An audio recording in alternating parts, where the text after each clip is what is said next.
Yo, yo, yo, yo, what's going What on, up? What everybody? up? Welcome to another episode of the In the Zone podcast. It's your man, B. Foster. B. Foster is physically back in the building. What's that about? It's been about 5 weeks. I'm Ah. excited. I'm excited. I'm excited. Hey, Les. Thank you all for joining. What's up, Lou? Thank you all for joining us. Super excited to have this topic of conversation. It's something that's been sitting on the In the Zone pot boiling for a little bit. Uh, getting a little simmer on, and now it's ready to boil over, baby. You all already know these two lovelies on my left and my right. It's really their show now. I'm really the guest. I don't know why I'm even talking right now. You're not sounding like a guest right now. I don't even know why. I know, right? It's like Sounds- he's taking. Sounds like over. He's from the Chris Levy school. I take that as a personal affront. And I've said that live on air. To my left, my co-hostess with the mostest, Chantel. Hello. We have not been together on the Sean show. Oh, It's so Sean Watson. I'm That's sorry. right. Sean Watson. Watson. My bad. I don't know why people are so enamored by the name change. It's Is funny it a to me. change? It's No, not, it's just people it's already just call a- me that. I know. I'm like, it's not a change. I It's think something people, about seeing it people in have just writing discovered it. that people are just like, What up, It had to Wes? be verbalized. Yeah. what do you mean? Who was calling you Sean Watson? You call me Sean. Right, and then it stuck. Right, and then I changed it, and all of a sudden people are like Sean Watson. That's I'm like, right. y'all That's been your- calling me that for a year. Where That's y'all your, and been it's all at? personal. Like, we don't listen. God. We don't Yeah. listen. We don't read. I And then on see. my right, the infamous Gina B. What's going on, lady? Oh, nothing. It's good to be here. It's good to be here with both of you. I know. I love when we're all here I know together. it's been. I don't remember. It doesn't When's the last happen time it was often. We've all never three of us? all been off. Have Is we that never all three been here No. at the same? This is so much fun. I love I mean, it. we've been in the studio together, but not Right, but not all on show. camera at the same time. Yeah. Yeah. No. Let's do it. All right. Well, let's break our little sherry here. We won't take too long. Catching up. It's been a while, but we'll catch up afterwards with some cocktails. With a cocktail. I want to dive in really quick, and then we're going to bring our guests that are jumping in virtually on. But I do want to dive into this topic and kind of set the stage. So today we're going to talk about Black affinity groups and whether or not they are a help or a hindrance to the Black community. Mm. Now, by Black affinity group, I mean fraternities, sororities, 100 Black Men, Jack and Jill, the Boulay, any of these groups that there's an entry fee, there's a application, there are hoops to jump through in order to join. You just can't walk in off the street and join the Boulay. That's just not. That's gonna not what happen, you're right? doing. Right. So they've all. I will start with this. I think they all have been rooted in the positive progression of our people. I think most of them were formed because a lot of them were formed. Say because we weren't allowed to join other organizations, mainstream and other groups. organizations, right? Yep. And it's interesting the path because many of them are centuries old, or at least a century old. Mm-hmm. Fluctuate from there, but it's interesting the path they've taken from their inception to today. So I will ask my lovely co-hostesses before we bring everybody else in their opinion. Help or hindrance? Wow, that's such a complicated question. Let me first start by saying I don't have the most complex feelings about this. Mm-hmm. But I think I don't even know if I would say they're a hindrance. I feel like they don't do anything. Don't do anything. No, Let me they say, do. Shots fired off. I the know. bat. Everybody do in sororities everywhere is like upset. Anything significant. Well, you're not Greek then? I'm not any of these things. To be Never. fair, I am not Greek. I am clearly not a Boulay. Why I is it did not. clearly? I don't know why that's I I thought they clear. were Clearly not a male. But Boulay. anyway, I'm not a Boulay. Oh, okay. I'm Yeah, not that's what I was in Jack and Jill. I've never been a part of Jack and Jill. Clearly, I'm not a 100 Black Man because I'm not a man, at least not today. But from an outsider looking in, while I appreciate all the philanthropic things, all the scholarship, all the initiatives to help kids get to college, I guess I'm at a place where I want to see Black organizations do more than what they've been doing for the last 200. That's just my personal. Okay. But I'm also deeply progressive, so I want them all marching out and burning down buildings. I'm pretty sure they're not going to do that. Righty. Okay. Gina? I've never been in a sorority, and I was not a sorority person necessarily, but I do like affinity groups though. Because I feel like they serve a purpose for a lot of people to find people who are like-minded, people who share beliefs, people who, uh, as a matter of fact, a lot of people that we know have way years after college joined fraternities because they wanted to be part of a brotherhood or sororities or sisterhood or organizations that are actually giving back. So I think that a lot of things we don't see because we're not members, but I do like them. I think that they, and you know what I really love is my aunt was an AKA. I have AKA and Delta very strongly inside my family, and until she was 93 years old, she was having her AKA meetings. I think she lived for those, and so I was actually extremely grateful that those existed for her. So Okay. And so you're not in a sorority. no, I'm not. I just But never were really. you a Jack and Jiller? Yeah, or- you know what? I took part in Jack and Jill, but this is funny. In Chicago, where I lived, my mother did not. She was not that social. Mhm. So Jack and Jill is basically an organization where parents can kick it, Hmm? and they know their kids are with the children of like-minded people. Mhm. And if they're hanging out, you're like, cool, hang out with your Jack and Jill. It's making sure that you're putting them in a network, right? And my mother was like, not about that life, really. She was not about that whole, like, I want to kick it with a bunch of people. But my aunts, who I used to go visit every summer and holidays, and so I was very active when I was with them and my cousins. So yeah, I kind of had the best of both worlds in a way. Okay. Yeah. All right. So I will lead off by saying I am a member of fraternity. I am a member of Alpha Phi Alpha Fraternity Incorporated, knocking on Yes. 30 years. Crazy as that is to say. I'm also You a old. member, your mama. I'm also a member of the 100 Black Men and the Chicago Assembly. So I clearly believed in the strength of these groups. Right. And I will say this: half of them are full of shit. And here's why I'm going to say that. Uh-oh. You said I shot some Okay. fire. They I are. mean, They're full of shit. And I say we because I'm a member of some of these organizations. We focus our efforts and attentions on the folks that don't need the help as much as others. And we have buried ourselves or bordered ourselves or eliminated ourselves from the folks that need the help the most. Oftentimes, these scholarships that folks get, these food drives occasionally that folks get, and all this stuff, like all this shit goes to members, sons and daughters and family members and all this, but we don't actually want to go in the hood and do what we need to do to uplift the folks that need the work the most. Most of us are in these organizations for social reasons. Mhm. Most of us are in these organizations to say we're a part of them. Yeah. Most of us are in these organizations to be around like-minded individuals, but don't really want to do the hard work. Alpha chapters have been doing a damn MLK brunch for 30 years. why you got to call them out? Because I'm an alpha, so I can call them out. Yikes! For 30 years. I went to a chapter meeting and said, hey, we might want to flip this up. It's not exactly the most well-attended or fundraising event. We've been doing this for 30 years. Yeah, but 15 motherfuckers came last year. Maybe it's not exactly what we need to still be doing if we have a goal. Right? Jesus Christ! But motherfuckers don't want to hear that because it is what it is. They want to sit around each other and have fucking pancakes and grits. Can't y'all do that at your houses? Lots of great. Yeah, well, for 15 people, Y'all don't have to pay $30 to sit in the ballroom. It's 30 bros, their wives, and 5 other people. Come on, man. Let's split this up. But anyway, that's my bomb drop to start. God damn. He came out strong. We're gonna bring our. He ain't been here in a while. He ain't been here in a while. You should know who I am. We're gonna bring our guests in. They've got some strong opinions. I'm interested in hearing. First up is my man, my frat brother. Actually, both these brothers are frat. Interestingly enough, my man, Law Will. What's going on, baby? What's going on, brother? I'm glad to be here. It's been a long time. Obviously, I'm West Coasting right now, so I'm a little ahead of you guys, but I'm glad you gave me an opportunity to join. Funny as it is, I have some of the same sentiments that you just spoke upon, and that's one of the reasons why I wanted to join.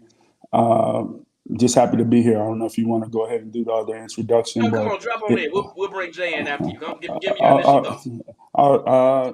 I feel like they're full of shit, to say the least. I think that, I just made some notes here before we started. We're 157 years post slavery. Our organization started 116 years ago. The NAACP, which has a founding member from our organization, was started 113 years ago. And to be honest, as a community, where are we? As you noted, a lot of those organizations, from my observation, focus on each other, or their son daughters trying to have, but not really focused on uplifting, pulling people up. I think there's a lot of disorganization. There's no unified front. Kind of everybody's doing their own thing. I think there's obviously limited resources in our community. We're only 13% of the U.S. population, so we need a more of a consolidated approach.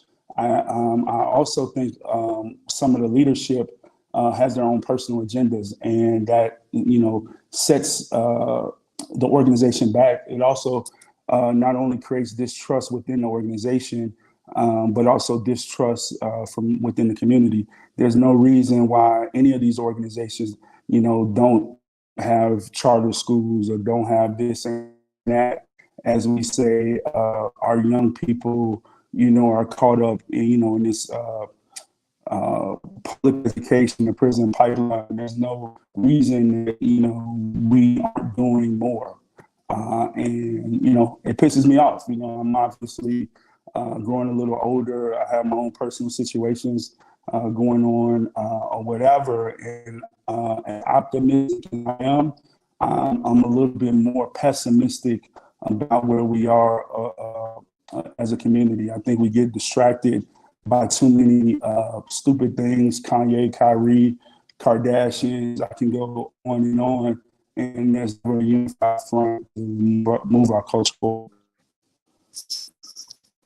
That man said the KKK is killing the black folks. Kyrie, Kanye. Kanye, and the Kardashians. Not that. Well, the Kardashians themselves are all the case. I'll say. Oh yeah.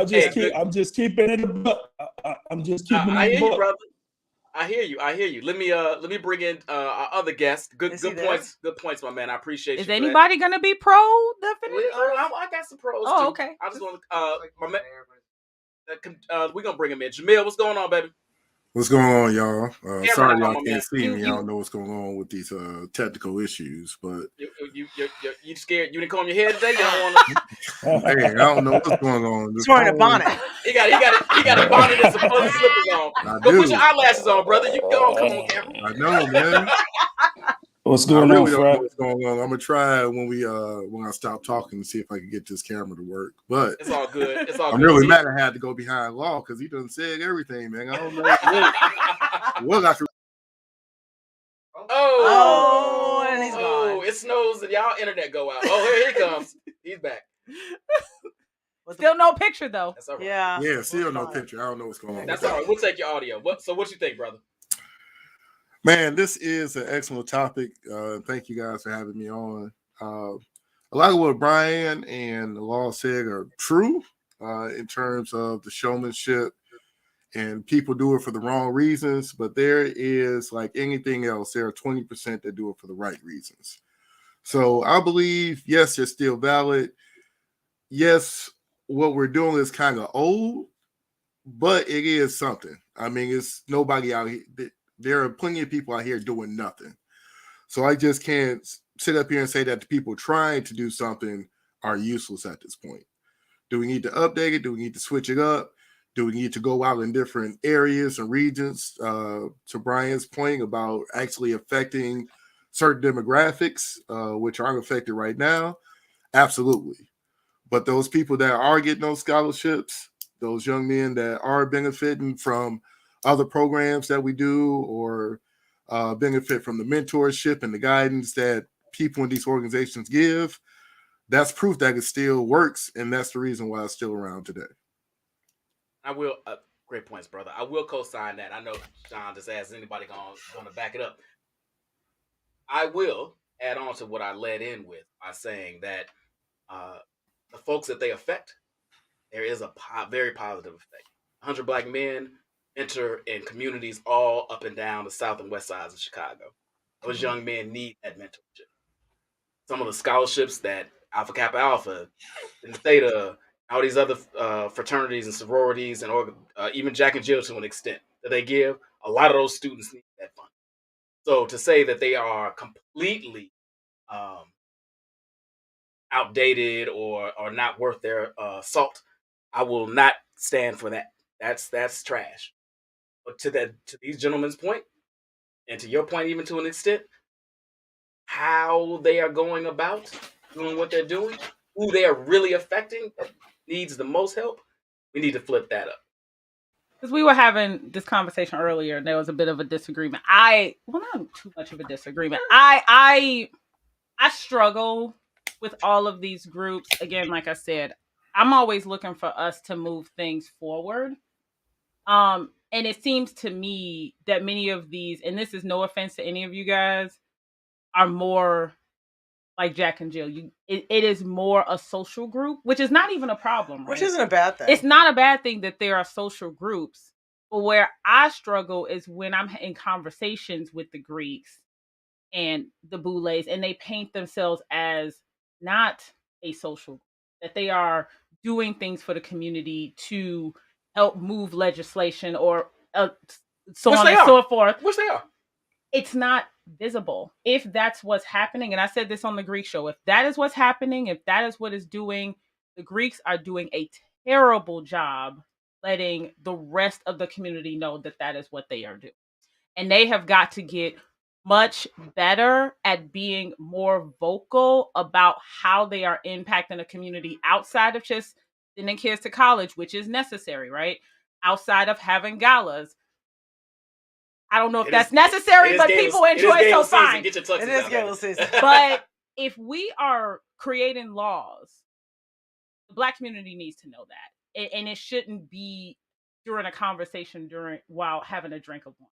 I should be able to see that on the internet as much as I see Kim Kardashian's ass on the internet. Well, I'm not sure if he's ever going to. And Gina's about to speak to my point. Here's where I push back on that. Agreed. We probably need to do a better job of promoting the positive things we're doing outside things that move kids, right? But when those things are promoted, they don't get nearly the attention that the other stuff gets. And that's just a fact. If I make a post and I say, Kappa Alpha Psi moved the legislation to get rid of all taxes, right? That's extreme. All right, let's not say taxes. Say, whoa. Okay, everybody will be in on that. Wow. All right, we're down with that. That was flooding internet. Okay. To I don't know. Make sure that garbage was collected in the ickies when it's supposed to be. Whatever whatever it's supposed to be. Whatever right? the thing is. Yeah, right. y'all would be like, hey, like, boom. 5 people would like it to be done. Right. Kappa Alpha Psi having a juke contest in the middle of Times Square. 1 million likes, right? Exactly. That's completely fair, and that speaks to the overall focus of the community, which as a community we need to work on, right? Right. I will never negate that. I just want to see. I'm not even gonna lie. I just want to see more. Gina? Okay. So I don't see when people join these groups. Okay, so when you're 18, 19 years old and you're in college and you join Kappa Alpha Psi, aka Delta, whatever, any organization that you join. The reason why you're joining is to enhance your social life, or maybe it's because your legacy, or maybe it's because most kids do not have that philanthropic bent at that age, right? They just don't have it. Now, I'm not saying that it should stay that way, but it's interesting because a lot of people just didn't even get into it for those reasons, right? And then when they get older and the ones that remain active, it becomes more of a philanthropic thing, but it's still kind of a social group in a lot of ways. Like a lot of people, they still, or they use it as a good networking tool for business, or there are a lot of things that sort of take precedence over philanthropic aspects of things. So the question becomes, is this why I joined this group? And I'm only speaking, I'm not in any of these groups, so I don't know. But this is my supposition. To your point, I'm going to bring my guys back in. Hold on real quick, Doc. I think that's accurate. I think certain people join for the pub, for the strolling, for the letters, for the ladies, for the men, whatever it is, right? Right. So I get your point on that. My interest is less about fraternities and sororities. Okay. Because I think that runs the gamut. As Bill said, maybe 70% are just doing whatever they're doing, and 30% are doing hard work. I'm more interested in discussing personally. We can not pull the grease out, but these affinity groups when we join as adults. Okay. I feel like they're in it now because everybody's joining in their 40s. So and even joining a fraternity or sorority at this age, like what is your end game? What your is social purpose? life is waning, and is okay. No, I'll jump back in. God damn. Oh, you froze? He froze. He froze. All right, we'll go. Jamil, jump in there. Oh, and he got. We got video. We got video. Oh, see, he's not wearing a bonnet. not anymore. No. But it's interesting. Just to go back into before we talk about people joining later. I'm sorry, I don't know the girl's name sitting next to Brian, the lady's name sitting next to Brian. Gina. But Gina. Yes, I met Gina before. But she talked about people, young people don't necessarily have those philanthropic desires, but I actually did at that age because, we did community service like in high school. So those were things that kind of brought me to the group because I was actually anti-group before I went to school. Like, I ain't doing none of that. Like, look, it's just, who around, why y'all barking around here? Put your pants up, stuff like that. Like, I was like, what are y'all doing?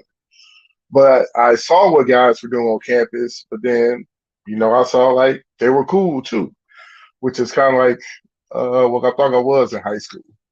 But I think those people who do it later in life, I mean, it's a number of reasons why you got to do it later. But for whatever it is, it's still in their heart for whatever reason. They feel an attachment. Maybe it's an achievement. Maybe it's, something that they wanted to just check off. But, honestly, and Brian will probably tell you this, those are probably some of the hardest working ones in the organization when you get into your 40s, 50s, 60s, because they still trying to prove themselves maybe. Or maybe this is really, why they wanted to be in the organization. Or they just not burnt out from having 20 years of doing it. Very true. And they do it after. No, I'm just saying, just to add on to that, and they do it after, they've been working 20 years in corporate America to try to get up the ladder and start the family. So now, this is their outlet. Well, we'll jump back and we got you back. What you got, brother? Oh, can you hear us? Boy, you breathing hard. Can you hear us? I don't think you can hear us. Law, can you hear us? We can hear you. We can definitely hear you, brother. Okay. All right. Hold on. Text me real quick. Yeah. All right. So let me ask this, and then we'll bring Law in on this one. All right. So at the core, the crux of this question: are affinity groups living up to their reason for being? Jamil, I want to start with Jamil because Jamil is also a 100 Black Men member. Does a whole lot in the community. I always appreciate the work this man does. Do you think they're living up to what they're, not just the 100 Black Men, but in general, what these groups have set out originally to do? And if not, how would you know what? No, just tell me that. We'll come to that question later. So the question is what they originally were set out to do. Well, I will say this. Let me rephrase that question because what was in 1906 is different from 2020. So I don't want to frame it like, but they're the underlying tenets of community and building and all that good stuff. Do you think that's still happening the way it's supposed to be? I think in some spaces they are, and I'll use an example. So I went to actually took a visit to Cornell a couple years ago just because I had an opportunity to, and I happened to be there when Alpha Chapter was crossing, and it was like 5 brothers or whatever. And you look at, and I went to an HBCU, Clark-Atlanta University, so you look at the difference, right? So there's right when I went to school, it's 5,000. 500 Black kids all within a 3-block radius or whatever.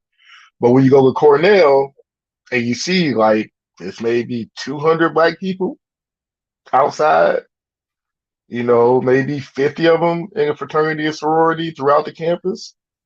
Like for them, what the fraternity was founded for is still in effect because they need that type of support and mentorship within that confine of that educational system where they are. And camaraderie. Right, exactly. So, to a certain extent, in some environments, yes, it is still acting upon what it was founded in. Now, in other aspects, it may have kind of outgrown that and become other things. You know, maybe it's a status symbol on some campuses. Um, Maybe it's a way to a job on other campuses. But in some environments, yes, it still is used in the same way that it was founded for. Now, you know, other groups, 100 Black Men, I think they absolutely do what they were founded for. You know, they mentor, you know, they give to the kids. That's pretty much all they do for the most part.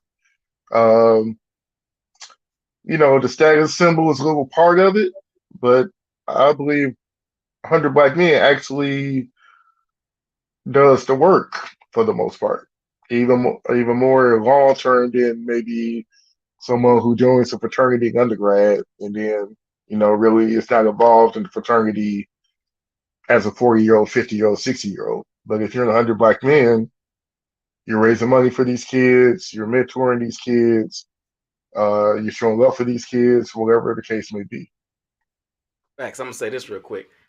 So I joined 100 Black Men right before the pandemic, and so I've been a little inactive on the remedy that. But I ain't never Do better. never got my booty smacked. So I'm like, ooh, look at that 100 Black Men. So I don't know about no status symbol, but anyway, Law, jump in there. Do you think that? And I want to expand this past like the frats and sororities and 100 Black, like NAACP, Operation Push, all of that. Do you think it's still pushing the tenets that it should be? Still muted. You can't. Yeah, he did. Hey, Law, your mic's not connected, bro. Oh, now he's gone. Good Lord. Gene, let me push that to you while we figure out Law's technical.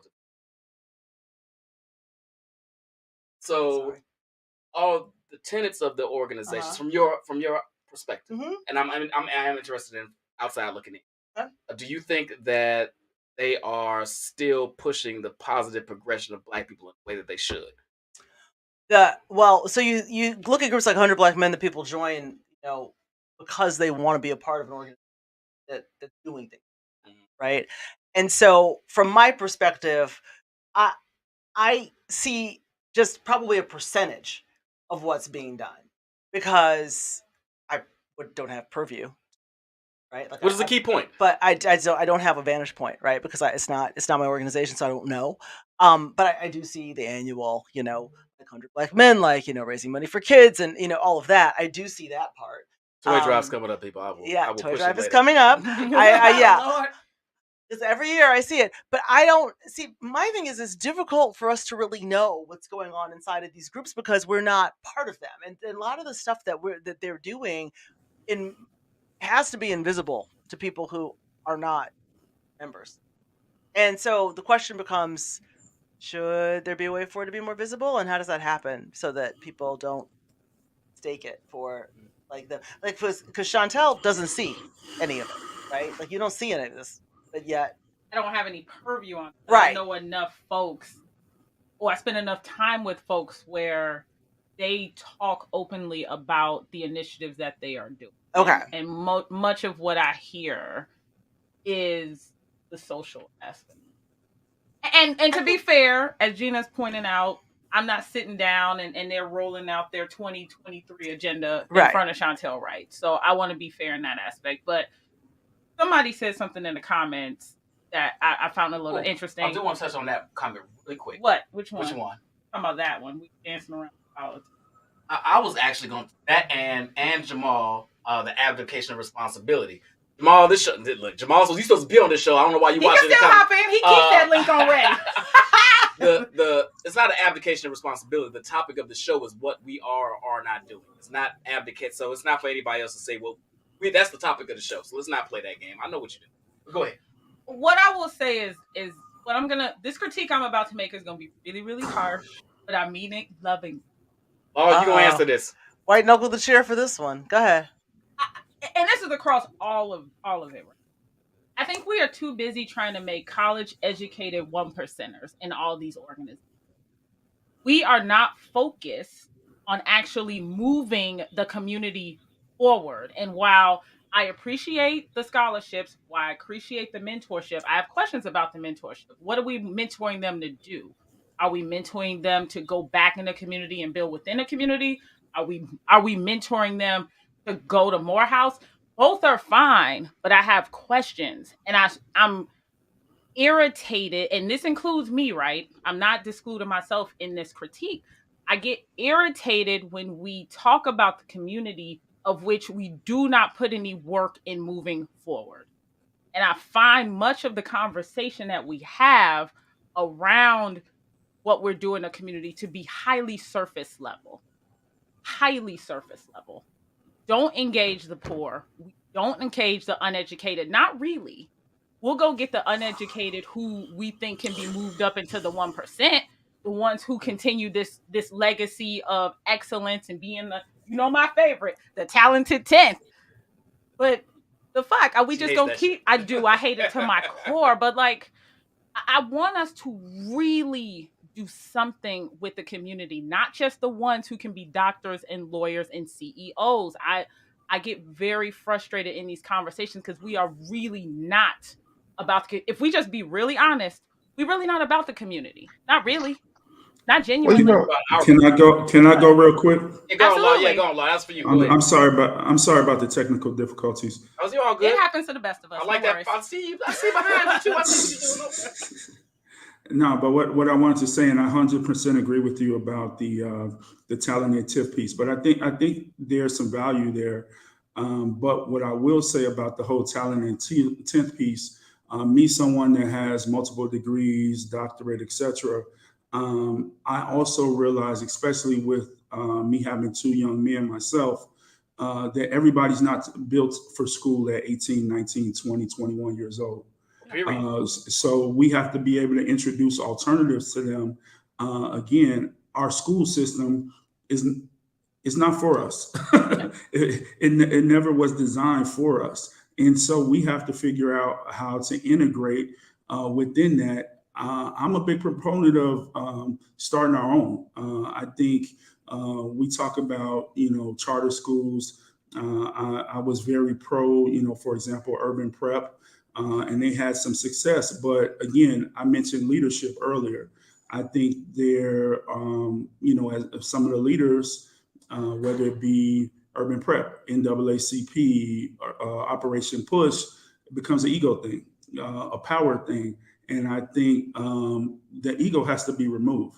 I think for our community to move forward, there has to be a level of unification. We're all doing the same thing with limited resources.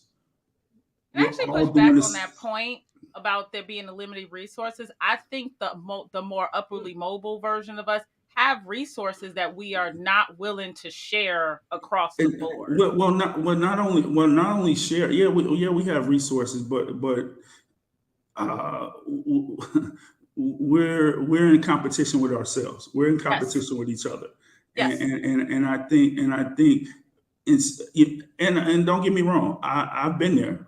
I've had the fancy cars, I've thrown parties, I've done all of this stuff to be social, but Look at that chain you to rocking right now. what end?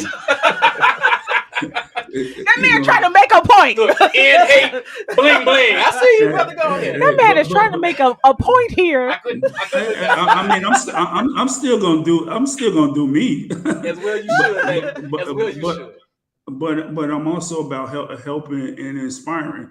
I try to tell my story that I come from the South Side of Chicago. I screwed up at 17 years old. We're all too often we're not authentic about our stories. I think the young people want that authenticity. And I tell this to my mom. My mom has a doctorate as well, and I tell her all the time. Her generation, to me, showed a level of weakness post Dr. King getting assassinated, post Malcolm X getting assassinated. There was a level of fear, and instead of that movement carrying on, even the Panthers, none of those groups worked together.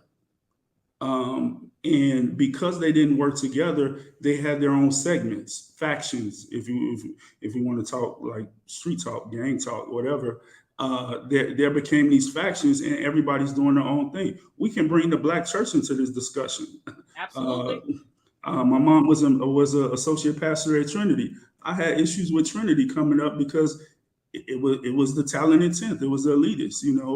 At that time, my mom didn't have a lot of resources. So when we go to church and I'm not dressed up like all the other kids, I felt kind of alienated, and that continues. And so, at what point do we stop that? We pull it back, pull the onion back, have real conversations, because otherwise, you know, folks like myself have this pessimistic view. I just got into a whole discussion with some folks, talking about economic empowerment, because I think that's a big piece of this. We talk about, the election last week, and political power. We have none. There's no black super PAC. We have the Black Caucus or whatever the case may be. But a time back in there, what do they do? you know we have to have a little bit more honesty about what's going on. I think to be honest, I'm 46. I think it's folks at our age. B Falls, you just turned 50. Sorry. Don't be sorry. He old. Ain't no secret. He old. We had a whole party about it. No dig. a whole party. No dig.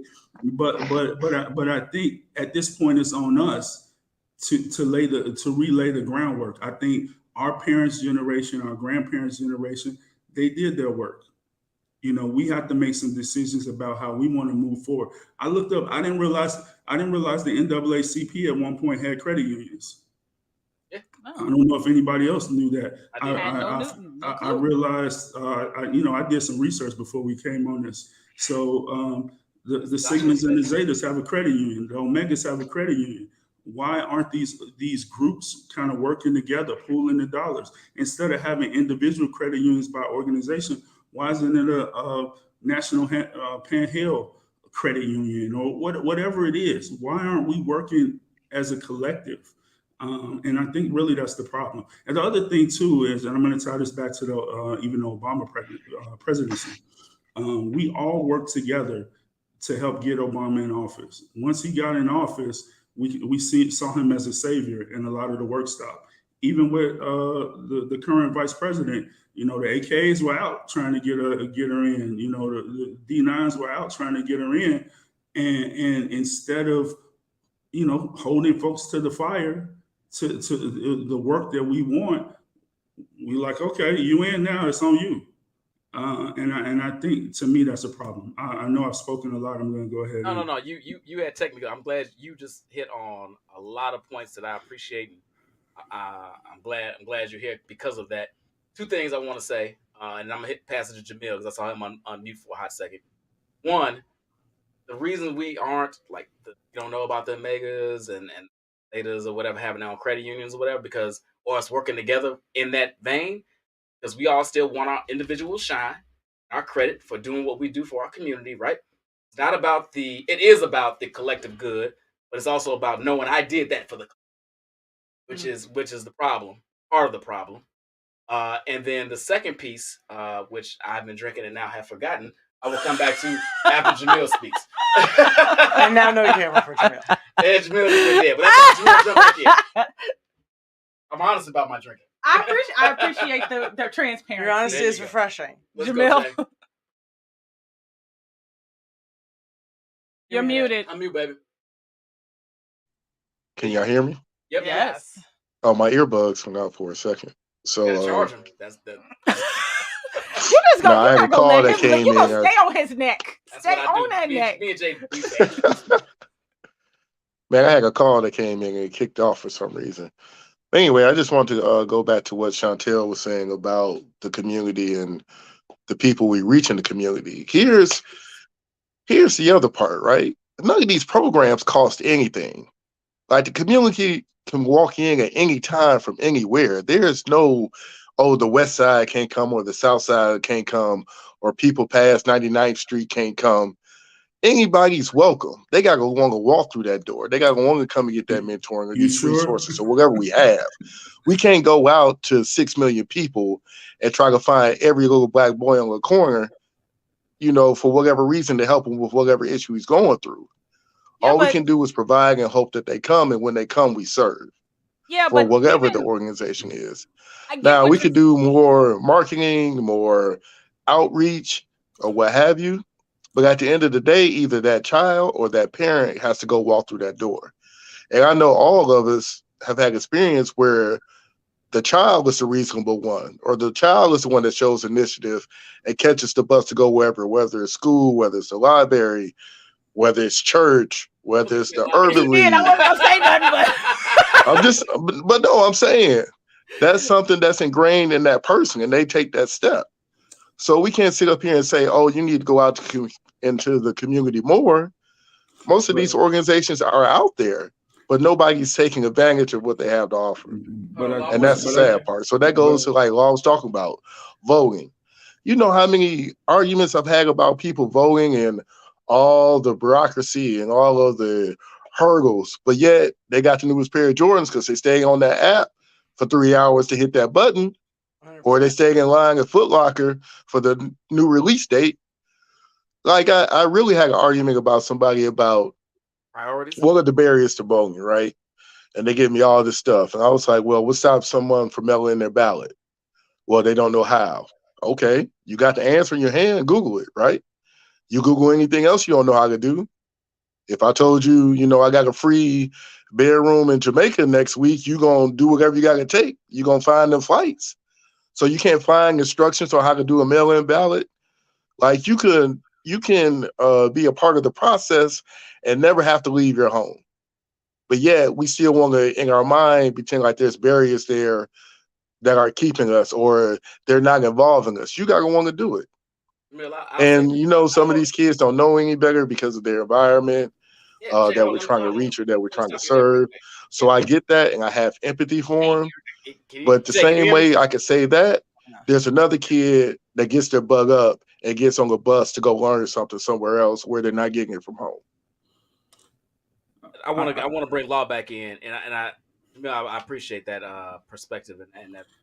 I agree with you. I think what you're saying, real quick, Law. I think what you said talking about Jamil though is priority as opposed to access, right? So what we need, and this is part of the question I want to have later. How do these groups need to shift the priorities of our people as opposed to, and I think the priorities turn into progress. So if our priorities are about spending money and Jordans and Louis Vuitton and all that other shit, right? How do we shift that mindset from this capitalistic? It ain't even capitalistic because they're not making no money; they're just pouring that money right back into the capitalistic white system. How do we change that mindset so that we now pour that back into our community and to our personal as a people, get ourselves raised up, right? So go on, Law, jump in there. No, I was just going to say that some of these organizations, and Jamil, I have a question for you about your trip to Cornell. The you find out whether or not the Alphas there had a house or owned a house, owned land there? I did not. Can you hear me? I just should guess Yeah, they I can don't hear own a you. damn thing. I did. No, I did not. So just even to that point, if they don't, that's disappointing, especially that being the first chapter in the organization. They should own something in that city, something in that area. The other piece is, and again, it's modeling. If there are other organizations, if there's other organizations on that campus, they could collaboratively own property. The Deltas, own a strip mall or whatever the case may be. And I know I'm generalizing. I just saw a comment about that, but I think it's modeling. People want to see it. One thing I've noticed lately about us is we don't believe it unless we see it. And And I agree to a certain extent. We're not necessarily about the work. We're not necessarily about the action. We just verbalize and talk oftentimes about what we're gonna do and never do it. As I noted in the beginning of my piece, is that we're over 150 plus years post slavery. A lot of these organizations, as Brian noted, are 100 years old or whatever the case may be, and the Black experience in America is still the same. We have had significant gains. There are a lot of us that have made it in that 1% as it relates to America, but we're still, I think, in a difficult spot. And I want to, Jamal, excellent point. It reminded me of what I was going to say when I was supposed to pre-drink. We are, and I want my co-hosts. We are a lot of the groups that have been formed and operation for years, right? I think at this point we aren't much different than a lot of white in that we are protecting our what we've gained, what we earned, what our parents have passed down to us. And everybody says, how does racism and all these things stop in America, right? It'll never stop because the people in power never give up that power to distribute it to anyone else.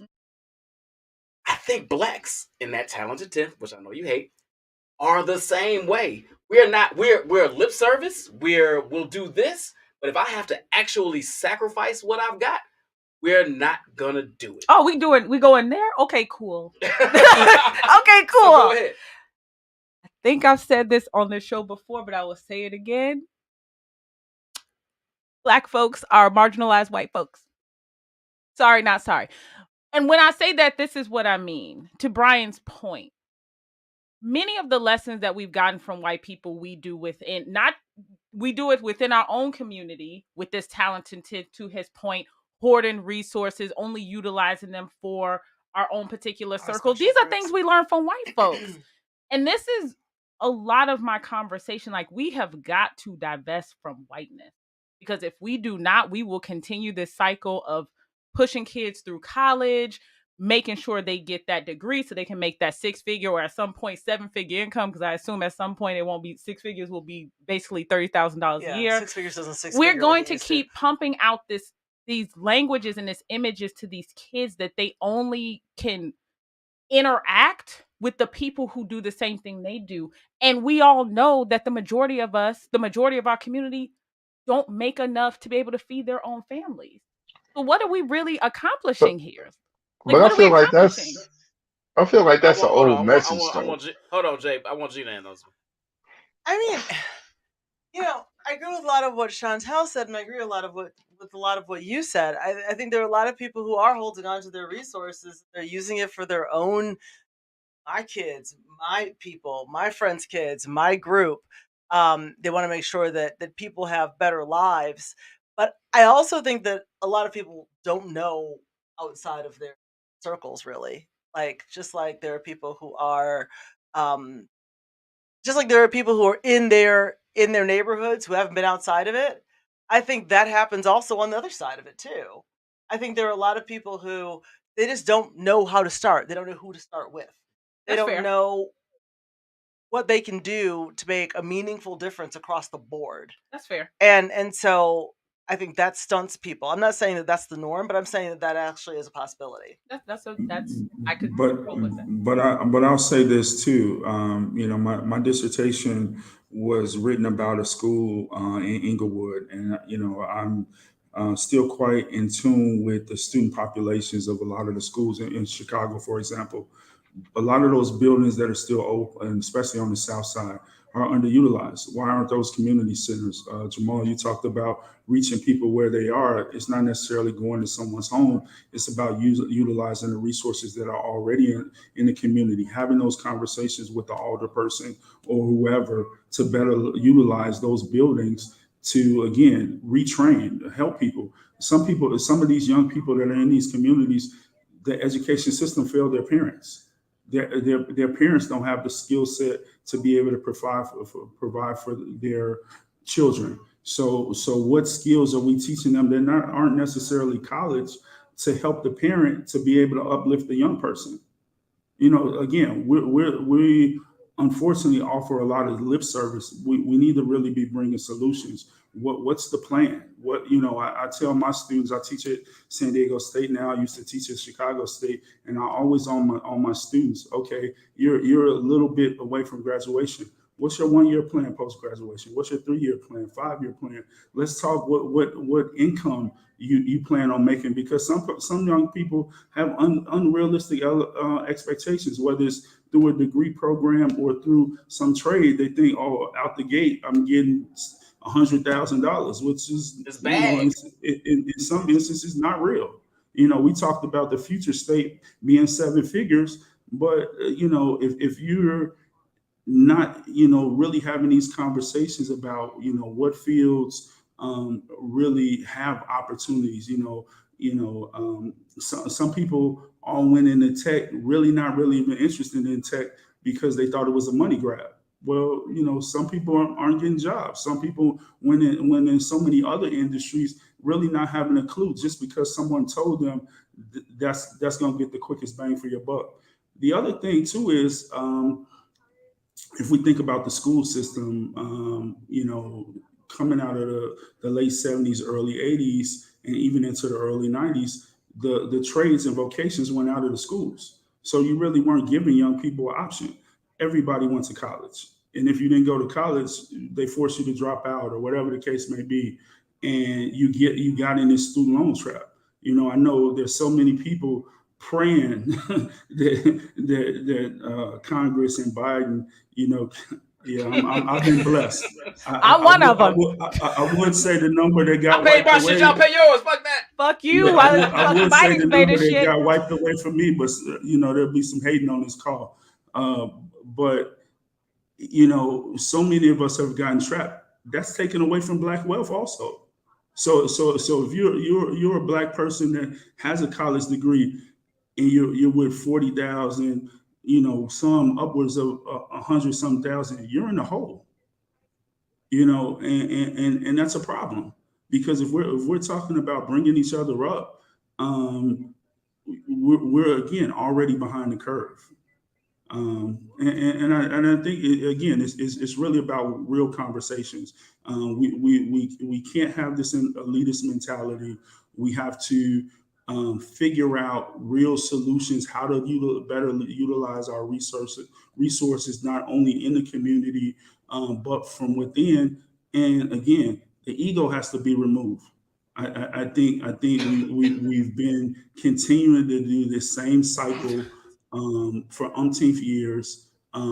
Many of us, and again, Brian's 50, I'm 46. We only got so many summers left in my Deion Cole voice. And so when is the change going to happen? If we're not about the business, again, they win. They win. Thanks, Jamil. You've been chomping at the bit. Come on, bro. No, I just wanted to go back to something Chantel talked about, and that was,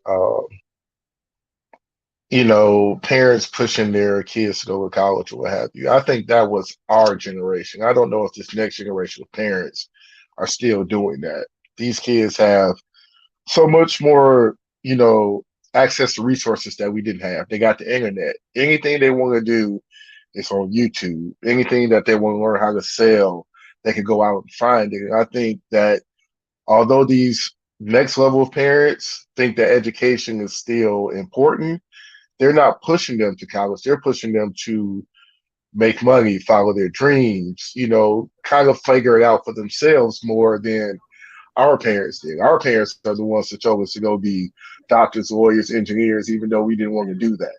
Right. They were like, that's the only way to make money. Wait, And Jamil, it feels I like, miss trade schools. Wait, Jamil, hold on. I'll do Miss Trace. Hold on. Let me push back on that. mhm. You have a child, and they just said, you know what? I'm not going to college. I'm not going to Clark. I'm gonna be a YouTube star. Co-signing that? I'm gonna be a YouTube what? A Star. YouTube star. They're gonna be a YouTuber. Influencer. They're gonna be an influencer. They're gonna do whatever. You I co-signing would that? not. I would not deter it. But if they want me to finance it, then you gotta go to school. You can do both. Okay, so we But- so we but so we I- keeping But, that going, but right? wait. I said I won't deter it. Our parents deterred those dreams. Our parents were like, no, you You're deterring it. You're deterring it financially. Yeah, you're saying I'm not giving you this money no, unless you go to no. school. What I'm saying is there's an agreement. If you want to do this, this is the plan. This is what you do it with. Jamal, You go to got our school, you white do both. engineer over here side-eyeing you. That's, Well, sorry, that's my fine. bad. Let me. Huh? No, Can I I'm just chime in? saying there's an agreement. If you're going to do this, if you're going to pursue this, I will finance it if you do A, B, and C. Look at Jamil, Kyrie, right? Maybe all that's a I'm gonna bad point example. out is that You bringing the you're keeping KKK the back same into legacy it. of you're keeping, even though you're saying, yeah, if you're gonna do this, you have to go to school. That's still pushing the legacy of telling these kids they have to go to school. Like you're No, not but saying like you can I solely said, focus on YouTube. Like you like, no, you still gotta go to Like, the school. chick So who we're went to not so prison. far removed from this idea of these kids need to go to school. Can I Well, chime? just no, like I the chick said who went to prison, education was important. But here's the thing. You have to show me that you can make it work for me to finance it, right? So while you're doing that, I never said they have to finish. But here, while you're doing this, while you're figuring this out, go to school and figure it out. I mean, All we're that saying is it's first of contradictory. all, we all know that a college campus is an extraordinary place for dreams to be fulfilled, right? Where you find out who you are, what you can do, and what Outside have of you. the educational piece, agreed. Right. I mean, just finding your friends. Like you could go and find someone that's going to help you deliver this dream. Like we talk about the people that's rich, right? Bill Gates and what's his name? Bill Gates dropped out, Musk. right? Yeah. Well, I'm saying Bill Gates Zuckerberg, dropped out. you can go on the list. Yeah. Right. They all started, but they all left. Well, I mean, we can look at our own community. Puffy, right? yeah. Puffy went to Howard, found his dream, and left. Yeah. So Well, I'm saying there is there are a lot something of in that ways to be environment. educated. Well, hold on, Gina, go ahead. Say what? There are a lot of, No, I'm there are a saying lot of ways there's. to get. Oh, Hold on, Jamel. Gina, go ahead. No, I'm saying there's a lot of ways to be educated, right? And That's what true. we don't have right now are trade schools, and we don't have vocational schools anymore. And so now we have a dearth of plumbers and electricians and ways that people made very good money that we now have a shortage of because we took that away because everyone was focusing on the traditional 4-year education. Now, I'm not saying that college. I mean, I feel like everyone.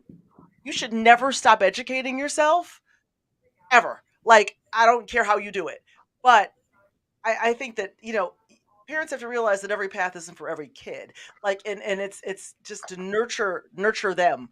But yeah, I think we kind of And I think parents know that. I think parents know their children I more don't than know. anything. And they know their potential and what they're not good at. Now, to Brian's point, if I know my kid can't make it in school, no, I'm not going to push them to go to college. But if I know they have that in them and then they also have this dream, they can do both. But to another So point, and this is probably a whole nother show, women ain't dating no plumbers. So being a plumber ain't sexy right now. So that's probably a lot of But reason it's why. necessary. that, It's that money, necessary. that You can make a lot of money sexy. now. That's a whole other Say show. that butt crack is Wait, sexy. wait Hold a on. minute now. Sexy is some shit getting fixed in my house. Let me just start with that. That is Yeah, by somebody when that's not my a house plumber. is That's exploding from water. Like, yes, nothing is sexier than cleaning that Hold shit on. up. I want to rein this back in. Because we are on topic and off topic. So in these last 15 minutes, I do want to bring us around to what could be restructured. Make sure these affinity groups are doing more, and if they need all this restructuring, are they still really needed? I think as we said in the beginning, I think they still need it. I think they have a place, but I think that it requires a look in the mirror. I think that again, the folks that are leading the groups at times are problematic.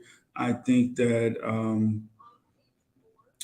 we just really need to look at the Black experience right now and figure out where we want to go. We're 150 years post-slavery. Over the next 150 years, where do we want to be? And how are our age group in the next 20 to 30 years going to help move us forward in that next 150-year vision plan or vision board? We use all these type of terms and don't, again, utilize it in terms of our plan, and then how are we pouring into that next group. We talked a little bit about young people. I have a 23-year-old. I also have a 20-year-old that used to be out at the ITZ football field and the basketball games as a little fella, and he just, he's going through some things health wise, but he actually just started working at the University of California, San Diego. He's not in school because he wanted to do some other things. He wanted to, try sports and do things of that nature. Had a semi-pro basketball tryout at one point, and things didn't happen because of that. But he still found his lane, and I didn't discourage that. And I think that's part of it. The other thing, and I'll draw back to, it's about, again, us telling our story. At 17, coming out of high school, I had an opportunity for a football scholarship. I screwed it up. So 17 and 18, I worked for a year. I realized working as a CNA wasn't it. I knew my parents, as you noticed, they weren't paying for school because I got in trouble. So what was my next alternative? I went to the Marine Corps.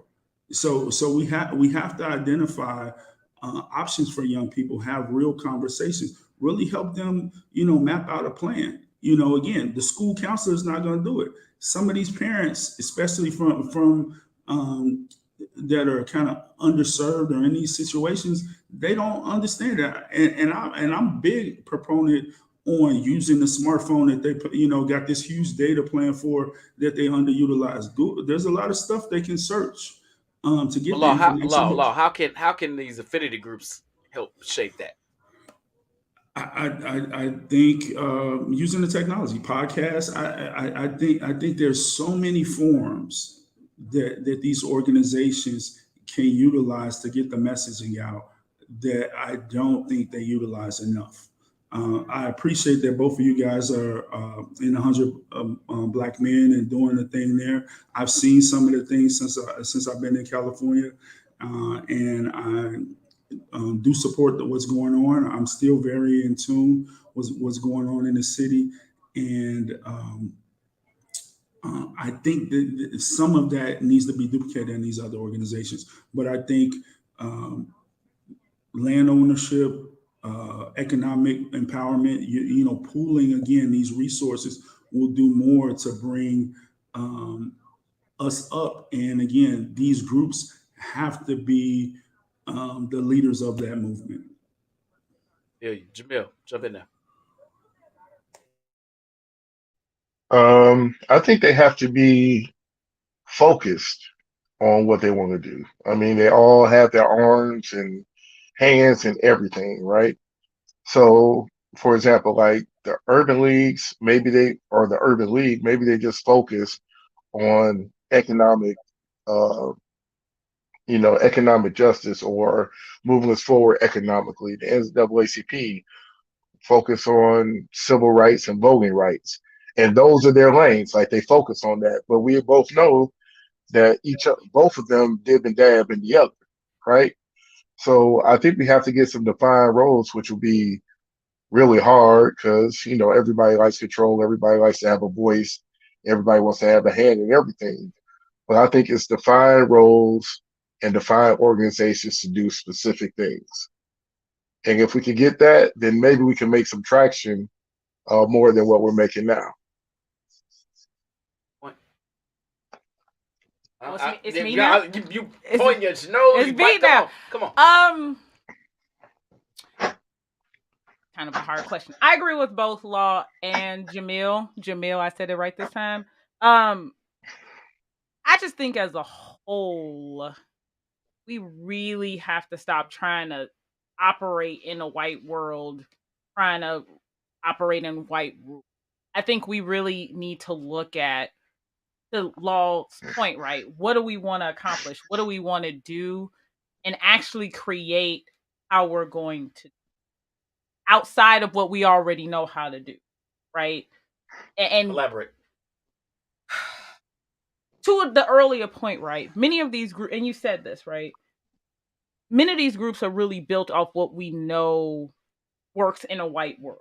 Like, build this group, you insulate, you build up your money, you spread it out amongst this small group of people. Everybody in that small group gets wealthy while everybody stays poor, right? We understand that's how it works in a white capitalist society.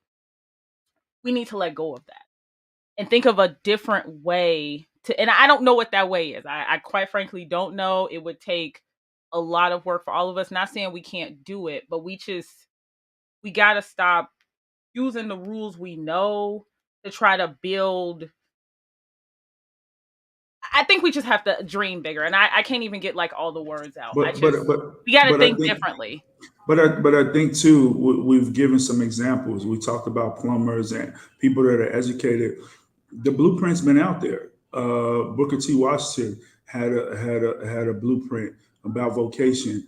W.E.B. Du Bois, who talked about the talent and tenth, had ideas, and both of those ideas worked. Right, Tuskegee's still here, though they've lost some of the vocational trade piece. Both of those individuals who were leaders of their time realized that those things were important to again move us forward, but they weren't aligned. There was no unification. Again, one faction was doing one thing, the other faction was doing another thing. And with limited resources, you're wasting efforts and time. These groups need to figure out 1, 2, or 3 points. I'm sure all of those groups can figure out 3 things that they can work together on. 3 things, short list, and And ju- not reduplicate, collaborate, work, knock those things off the list, and move to the next 3. Even if they have their own, agendas. Oh, and, hold and on, just Jamil, real real quick, quick. Real quick. Hold on, hold that thought for 2 seconds. So I have a kind of different thought on this because I really feel a lot of these affinity groups aren't being led by the right people. I think that their talent and their leadership needs to be revamped because what ends up happening is you have people that have been presidents of these organizations for a long time, and God damn.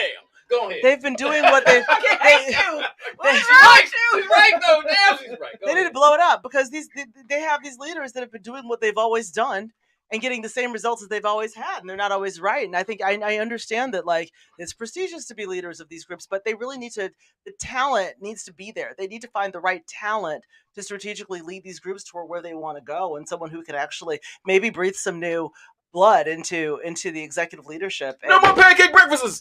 No more pancake You really breakfasts. gotta think with Who the that fuck- damn breakfast. I mean, real talk though. I'm a talent person anyway, though, but that's how I usually think. But I think that's I think that makes a lot of sense. Yeah, because otherwise, how are you prioritizing and how are you strategizing if you don't And have the right leaders?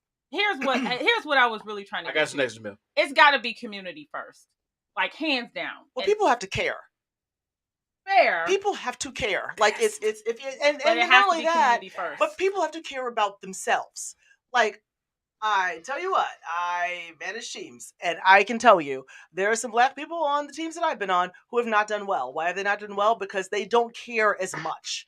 Like, and that's not all of them, but some of them. And I'm like, you have to care about yourself and how you present and the work that you do, and you have to have your own standard of excellence. Yeah. We also have to care. We also have to care about spreading the wealth outside of the wealth. Yeah. Go ahead, Jamil. Brian was going to say what I was going to say. she took my whole point. It's about leadership, right? I just think we need new turnover in leadership. We need younger, more youth infused leadership. And with that, we need to develop a pipeline of leadership. The succession plan. Who's going to take over? When are they going to step down? This is a big thing, especially here in Chicago. I ain't gonna mention no names, but these dudes be aldermen for like 50 years, like doing the Until they get same indicted. thing. Danny Davis. I mean, No. you go not. Who said that? God damn it, Gina. I'm just saying. Go ahead. Who am I? Anyway. But no, she took my point right out of my mouth. It's really about developing new leadership, getting younger leadership with different views and different ways to get things done. And I think you also somebody also made another point about continuing to establish skills, realizing what skills are up and coming. Yep. I think that's important. I mentioned before we started that I needed to hop off. That's because I'm in orientation for a cybersecurity class, but I'm able to use the technology to stay on and listen to their orientation. But even with what I've accomplished, even the knowledge that I have, I still realize that all of this can be taken down, and I may now have to reset. Ever since COVID, I've been using the term pivot. We, as a community, we have to start pivoting. And at what point are we going to do that?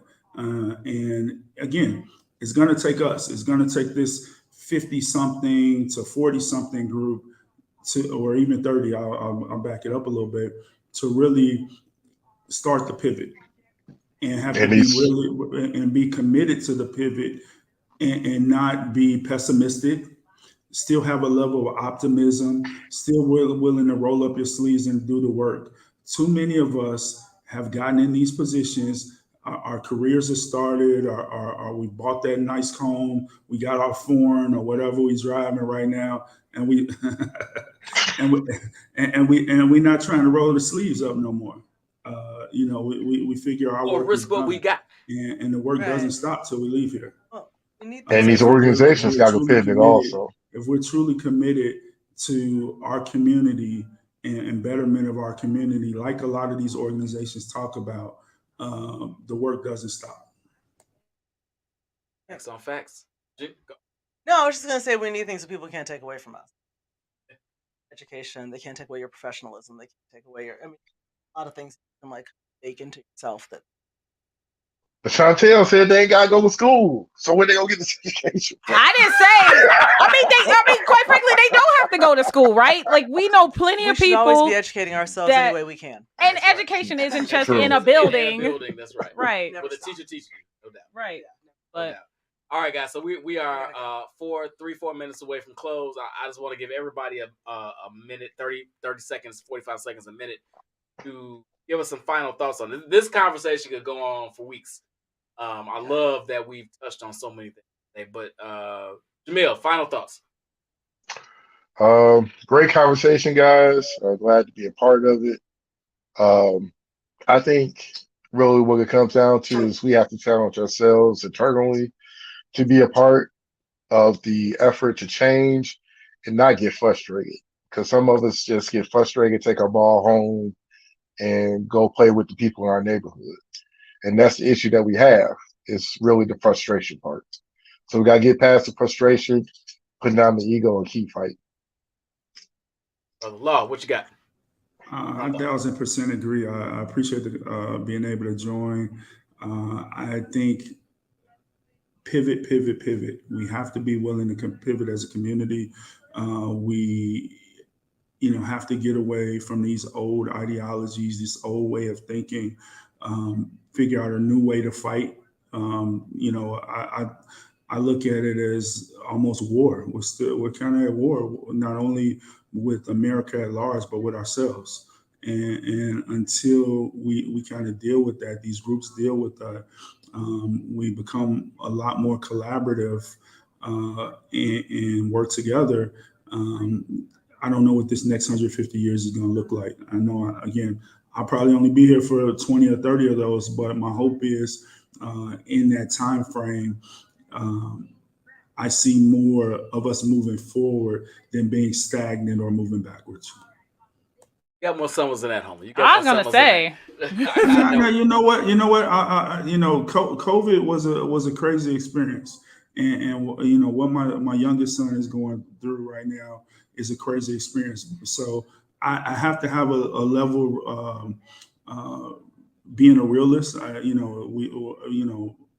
We're mortal, so we have to accept that. But on the same token, again, it starts different conversations. Since things happened due to COVID with my family, we started having real conversations about family trust, about life insurance, no GoFundMe for my family, type of thing. And those are the real things that we need to be discussing. And some of these affinity groups can have those conversations because yes, they talk about it, at the cigar bar or for tea or whatever they do, the MLK pancake thing. But it need. B Falls brought it up. I don't eat pancakes, so but. But the I love a messaging, pancake, but you know what I'm saying. but the messaging really needs to go down and be shared and really show people how to do it. And to Jamal's point, yes, we have high expectations for people in our community and expect more because the technology, but some people still don't know. And we have to understand that again, the pessimism can't be there. There has to be a level of optimism and a willingness to fight for our future. Hey, what you got? Part of me feels like as far as the affinity groups are concerned, well, first of all, I always think that we all just need to put our heads down and do some work, right? I think everybody should be dedicated to something and see it through. But I also think that we need to pay attention to things that aren't right in front of us. And the content that's right in front of us is generally not the content. So I feel like we need to dig deeper past what's salacious and actually pay attention to things that are like that they're trying to mask the important shit with the salacious stuff. The other day I posted about how, have you noticed that there's been really not a lot of stories about that UVA shooting? Because it was a black boy that shot 3 other black boys, because people consider that a win, right? Have there been any stories about? I posted about that on Facebook, 0 likes. I posted a story about some white boy doing that stupid dance. I got all the likes in the world. So, I mean, we need to get beyond that funny surface stuff and really pay attention to things happening.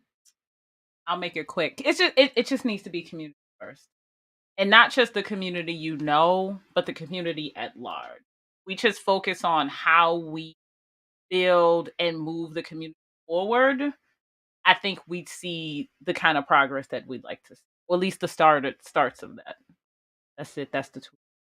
That's the tweet. That's it. I mean, Law and Jamil and Gina just had some really great points. I can't really do nothing but just add that. That's why we had them as host and guest because they're fucking amazing. So to close this out, you do not have to be in one of these affinity groups to move or have action. I want to say that first and foremost.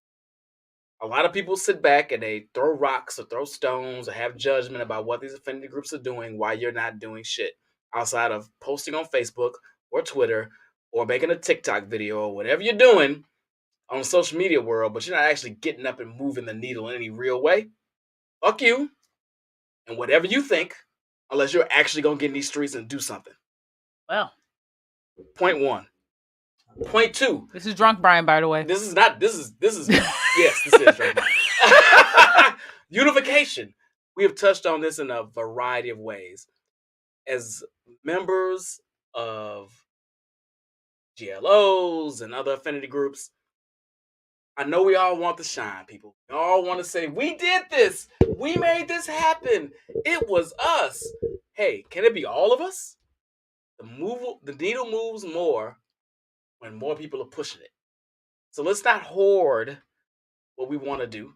Let's not hoard these movements. Let's not hoard this great idea. Let's put us all together and make this shit happen, because the real impact is when we all come together and push the needle for all of our people, not just us getting the shine for the people we wanted to move for. And to that point, get outside of your sphere. Let's stop worrying about the talented 10th, the 1% of us. I'm not saying they shouldn't be taken care of and concerned. We want to push that up to a certain degree. But we also want to make sure that those of us that aren't in affinity groups, that haven't had the financial resources that we have had, that don't have parents, and for some of us, grandparents that went to college, right? Let's make sure that they are the ones that are taken care of. Because be honest, when that water rises, that's where the boat really goes up. It's not really about us taking care of us, quote unquote. It's really about us taking care of us. Mm-hmm. So let's get outside of our sphere and let's really rise the waters for the whole entire community. Be false. I know you want to be the last speaker, but I want to make I don't need to be the last speaker, brother. Yes, he does. He's lying. I will always close out, but I don't need to be the last. Go ahead. No, I was just gonna say regarding the internet. You know, in 2019, I had the opportunity to go to China. But with They don't that fuck around said, with the internet. They will shut you down. I know this nah, personal. Go ahead. I was on my joint. I was on Facebook and everything over Oh there. shit! How did you? Oh, Well, you another know Dennis story. Rodman, huh? But You know. I know people. That's law. Yeah. Clearly.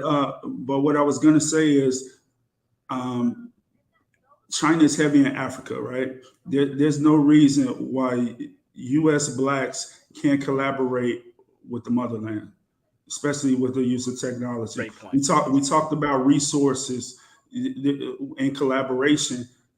There's a lot of very smart people in Nigeria, Ghana, so on and so forth, that could be working with some of these affinity groups, getting resources and so on and so forth. We have to think larger. We really think small sometimes. You know, I know there was a point Garveyism was a thing, and not saying that that's the answer, but we need to think outside of our city, this country. It's a global world. We need to really push the envelope for all of us to move forward. Facts. Facts. On that note, thank Law. Thank you, Jamil.